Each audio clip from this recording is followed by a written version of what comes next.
Alright, guys, here it is. The top 10 of my top 25 favorite comic crossovers. And again, this list may change, and I might do one in the future once more, because I haven't read all the crossovers in the world, and there's still more coming out, so there may be more. And as always, if you guys think I should have put a crossover higher or lower on the list, or not at all, it's totally fine. Just tell me in the comments below what yours, where they rank for you. Anyway, so this is the top 10. We've now reached the third part. This is the top 10, and we're going to have some fun with this one. Because top 10 might be a little controversial at some points. So let's kick things off with number 10, Godzilla vs. Power Rangers.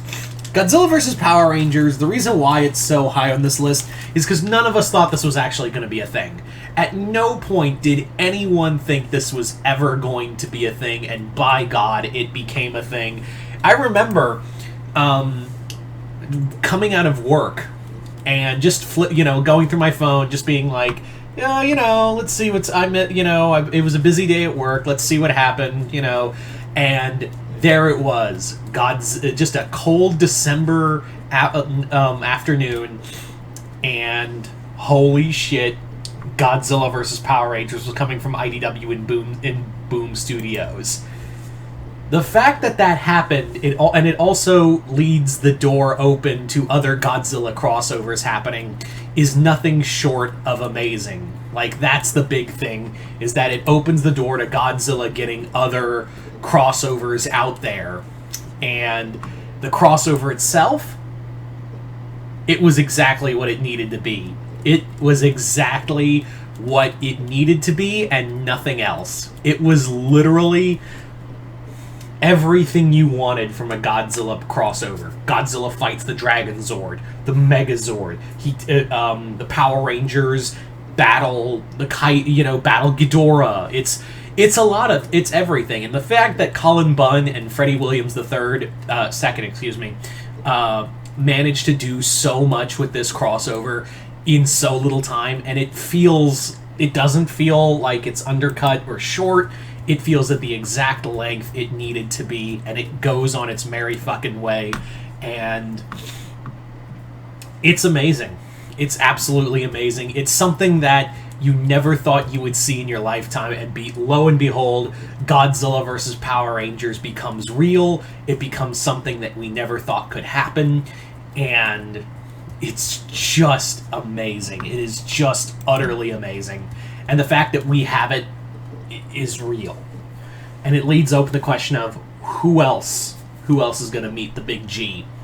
Kind of hoping we get I was kind of hoping we would get Godzilla and Transformers, but until we find out where Transformers is going, as well as G.I. Joe in terms of the comics license, we have no idea. Till then, maybe we could get Godzilla and Ninja Turtles. Just saying, that would be a lot of fun. Anyway, so that is number 10.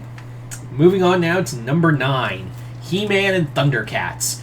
If you were now, I'm not a child of the 80s, but I will say this was a crossover a lot of people have wanted. This was an official crossover people wanted, and it delivered. Now, granted, it is more He-Man than Masters of the Universe, but it definitely lives up to the hype of seeing, Lion-O encounter, He-Man, and Skeletor meeting Mumra. It lives up to that hype, and again, we have Freddie Williams II doing the artwork. Freddie Williams II is really good at doing spectacular drawings. I didn't mention this in the Ninja Turtle trilogy, but the dude really knows how to do art. I will say, though, anatomy sometimes is a little off, but he knows how to make a spectacle. And trust me, the He-Man Thundercats crossover was the first time... I think this is what got him the job for Batman Ninja Turtles, Godzilla vs. Power Rangers, all of that. And this was our first real exposure to Freddie Williams II as an interior artist, of showing off just this kind of and this is where he really works the best, is when he's doing these kind of big spectacle, like, crossovers and things like that, is to do these major, like, events, and like, these, not events, but, like, these, like, summer action films. But still, this is still a story that feels, you know, it really does feel like an 80s cartoon, you know, made for, you know, someone with a lot of nostalgia for that. Again, I'm more of a child of the 90s than the 80s, but even I appreciated how much this felt like a love letter to that era. Now the Injustice He-Man crossover, that's another thing entirely. But you could really just read the Thundercats crossover and feel, you know, like it's its own story. Anyway, so going back to the Power Rangers, at number 8 we have Ninja Turtles Power Rangers. If you watched Power Rangers in space at any point in your life, if you ever watched the Power Rangers in space next TMNT Next Mutation crossover, you know how bad that was, and you just wished as a child watching this going, man, if only the actual TMNT met the Mighty Morphin Power Rangers, how cool would that be? Well, guess what? And I even said this too. I vividly remember saying that when Boom Studios got the license to Power Rangers, I was like, please do a crossover with Ninja Turtles. Do a proper Ninja Turtle Power Ranger crossover. That's all any of us ask, is a legit Ninja Turtle Power Ranger crossover, to be like an apology for that god-awful In Space Next Mutation crossover. And guess what? Guess fucking what? They did it.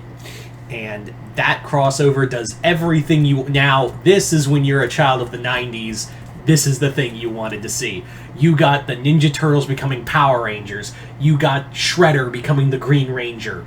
You've got the Ninja Turtles, you know... you've got the Power Rangers training under Master Splinter.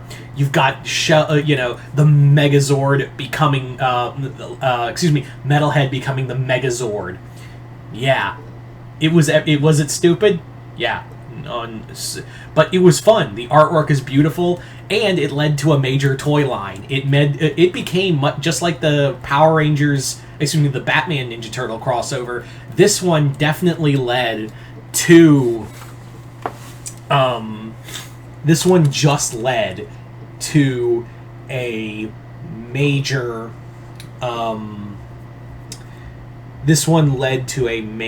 major merchandise, which maybe it could lead to an animated movie. Yeah.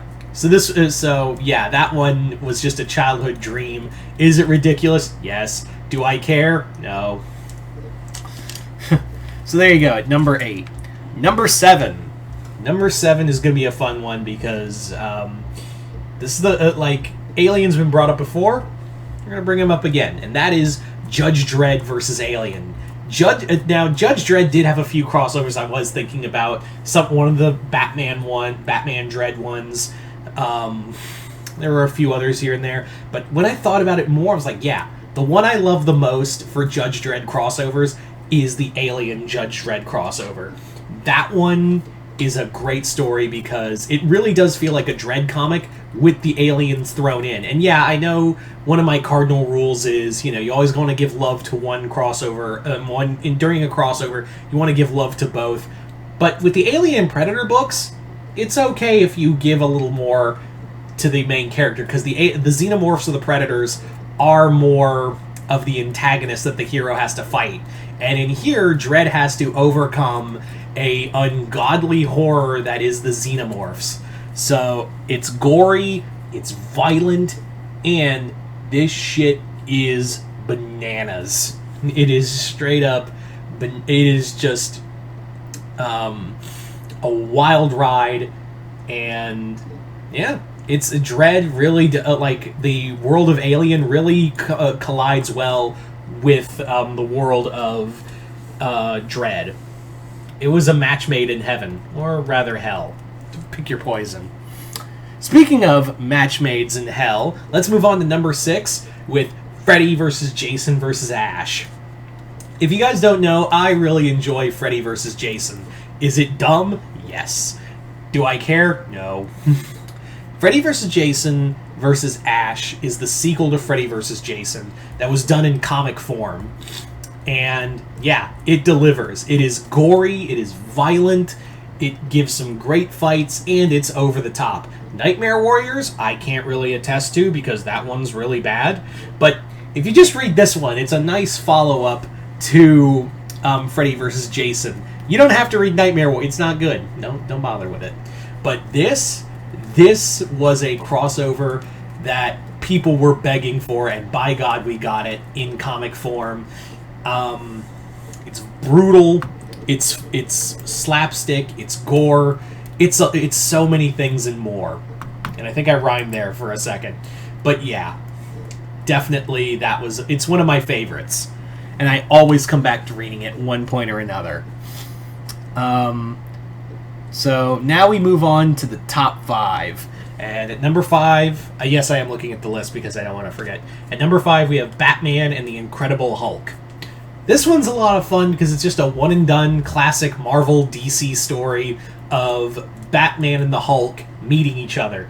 Does it give a little more to Batman? Yeah, and I'm more of a Hulk fan. But I will say it's a nice little encapsulation of that era for both Hulk and Batman of where they were. Because for those who don't know, the main villain of this story is Joker and the Shaper of Worlds. If you don't know who the Shaper of Worlds are, or rather, the Shaper of Worlds is, congratulations, you're not old.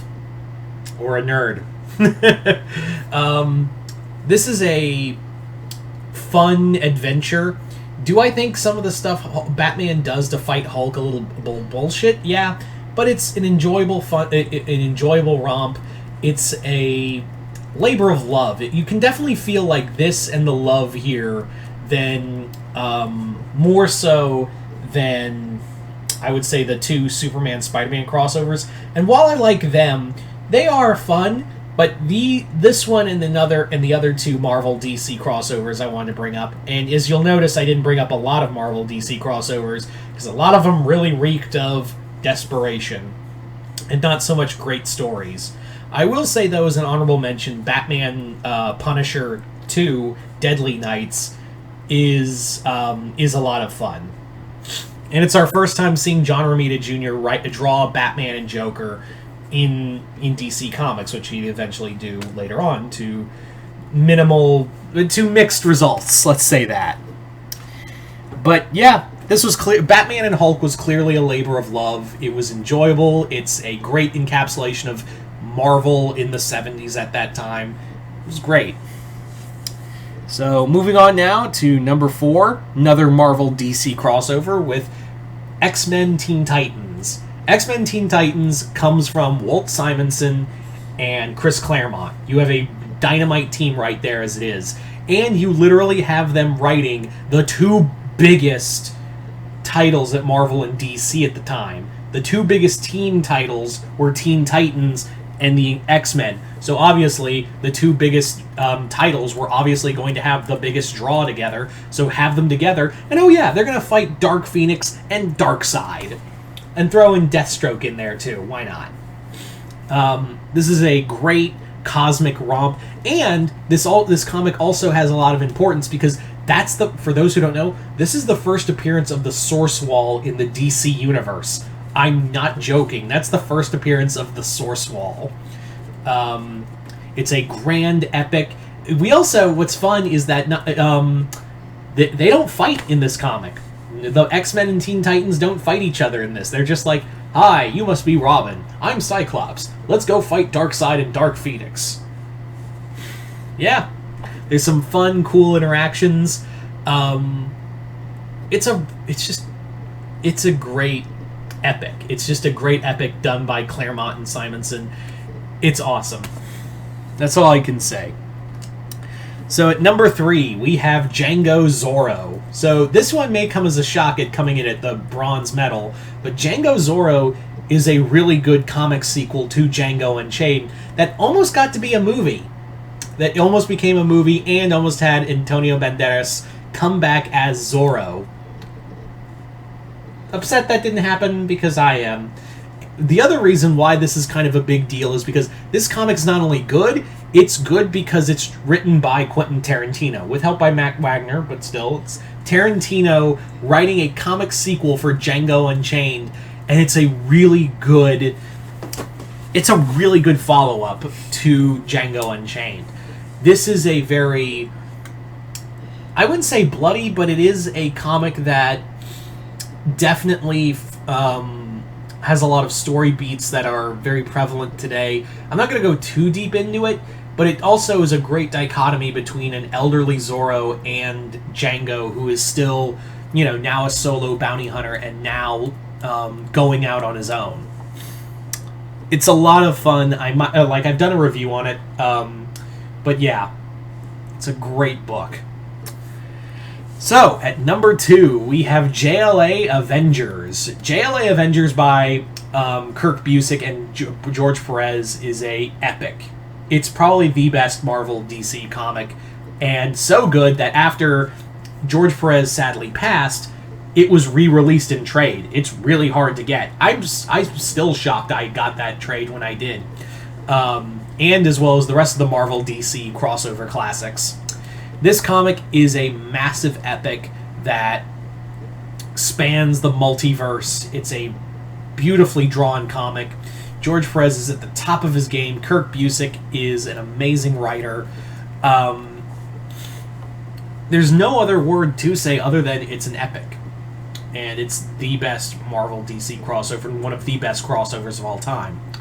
So, you already know what's at number 1, guys. It's Batman. I've said it before, I'll say it again. Batman vs. Predator is my favorite crossover. It may be 3 issues long, but Dave Gibbons and Andy Kubert is a star-studded team that give an amazing comic that encapsulates everything that is both Batman and Predator.